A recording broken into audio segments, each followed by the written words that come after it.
കൂട്ടുകാരെ, പല്ലില്ലാത്ത സ്ഥലത്ത് എങ്ങനെയാണ് ഇംപ്ലാന്റ് വെച്ച് പല്ല് ഫിക്സ് ചെയ്യുന്നത് കണ്ടിട്ടുണ്ടോ? ഏകദേശം 6 മാസം മുമ്പ് ഒരു റോഡ് ആക്സിഡന്റ് കീഴ്ത്താടിയെല്ല് പൊട്ടുകയും പല്ലുകൾ നഷ്ടപ്പെടുകയും ചെയ്തു. ശേഷമുള്ള ഇമ്മീഡിയറ്റ് ട്രീറ്റ്മെന്റിൽ പ്ലേറ്റുകളും ഇംപ്ലാന്റുകളും പ്ലേസ് ചെയ്തതായിട്ട് നമുക്ക് കാണാം. ശേഷമുള്ള 3 മാസം ഈ പേഷ്യന്റിന് വാ തുറക്കാൻ പറ്റാത്ത വിധം കീഴ്ത്താടിയിലെയും മേൽത്താടിയിലെയും പല്ലുകൾ കൂട്ടി ബന്ധിപ്പിച്ചിരുന്നു. നമ്മളിന്ന് ചെയ്യാൻ വേണ്ടി ഉദ്ദേശിക്കുന്ന ട്രീറ്റ്മെന്റ് അകത്തുള്ള ഇംപ്ലാന്റിന്റെ പുറത്ത് പല്ല് വയ്ക്കുന്ന പ്രൊസീജിയറാണ്. അതിനായി ഈ ഒരു ഭാഗം മരവിപ്പിക്കേണ്ട ആവശ്യമുണ്ട്. ശേഷം അകമേയുള്ള ഇംപ്ലാന്റിനെ എക്സ്പോസ് ചെയ്യണം.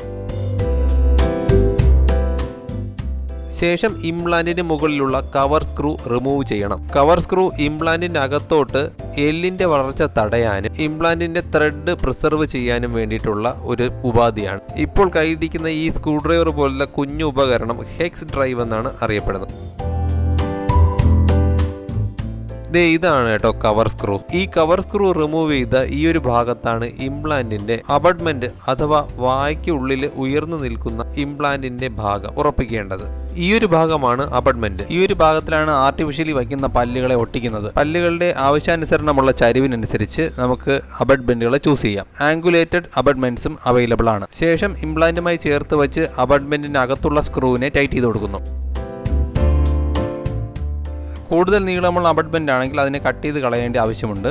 ശേഷം 25 മുതൽ 30 ന്യൂട്ടൺ വരെ പ്രഷർ കൊടുത്ത് ഇംപ്ലാന്റ് റാച്ചറ്റ് വെച്ച് സ്ക്രൂവിനെ ടൈറ്റ് ചെയ്യുന്നു. ഈ ഒരു പ്രൊസീജിയറോടുകൂടെ അബട്ട്മെന്റ് ഫിക്സേഷൻ കഴിയുന്നു. നമ്മൾ ഇട്ടത് 3 അബട്ട്മെന്റ് ആണ്. അബട്ട്മെന്റിന്റെ പ്ലേസ്മെന്റ് കഴിഞ്ഞാൽ നമുക്ക് ചെയ്യേണ്ടത് പല്ലിന്റെ കളർ തിരഞ്ഞെടുക്കലാണ്.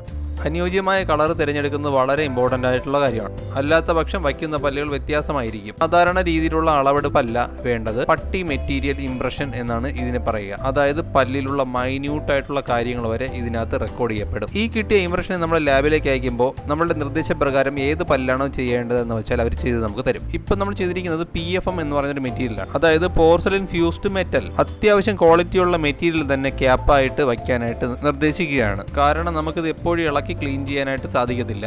അതുപോലെ ഹെവി ആയിട്ടുള്ള ഫുഡ് ലോഡ്ജ്മെന്റ് വന്നാൽ ഇംപ്ലാന്റ് തന്നെ ഫെയിലായി പോകാനുള്ള ചാൻസ് ഉണ്ട്. അതിനുശേഷം നമ്മൾ അബട്ട്മെന്റ് സ്ക്രൂവിന്റെ പോർഷനിലേക്ക് ടെഫ്ലോണോ ഡെന്റൽ ഫ്ലോസോ കുത്തി നിറയ്ക്കും. കാരണം ഈസി ആയിട്ട് അബട്ട്മെന്റിന്റെ റിമൂവലിന് വേണ്ടിയിട്ടാണ്. ഭാവിയിൽ എന്തെങ്കിലും ആവശ്യം ഉണ്ടെങ്കിൽ അബട്ട്മെന്റിന്റെ ഈസി ആയിട്ടുള്ള റിമൂവലിന് വേണ്ടിയിട്ടാണ് ഇങ്ങനെ ചെയ്യുന്നത്. അടുത്ത പ്രൊസീജിയർ ക്യാപ്പ് ഒട്ടിക്കലാണ്. മിക്സ് ചെയ്ത മെറ്റീരിയൽ ക്യാപ്പിനകത്തേക്ക് നിറയ്ക്കണം.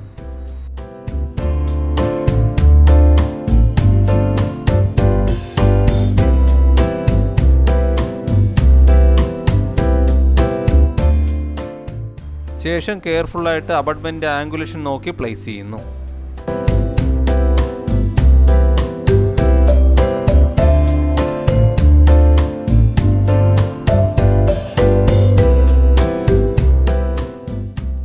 ഈ മെറ്റീരിയൽ നല്ലോണം ഉണങ്ങിയ ശേഷം പല്ലിൻ്റെ അലൈൻമെൻറ്റും ബൈറ്റും നമ്മൾ എടുക്കണം. ഓവറായിട്ട് ബൈറ്റ് വരുന്ന ഭാഗം നമ്മൾ ചെറുതായിട്ട് ട്രിം ചെയ്ത് കൊടുക്കേണ്ട ആവശ്യമുണ്ട്. ഒക്ലൂസൽ ഓവർലോഡ്, അതായത് ബൈറ്റ് ഒത്തിരി വന്ന ഇംപ്ലാന്റ് തന്നെ ഫെയിലായി പോകാനുള്ള ചാൻസ് ഉണ്ട്. അപ്പോൾ വീഡിയോ ഇഷ്ടപ്പെട്ടാൽ ചാനൽ സബ്സ്ക്രൈബ് ചെയ്യുന്ന കാര്യം ഒന്ന് പരിഗണിച്ചേക്കണേ. See you next video guys. By.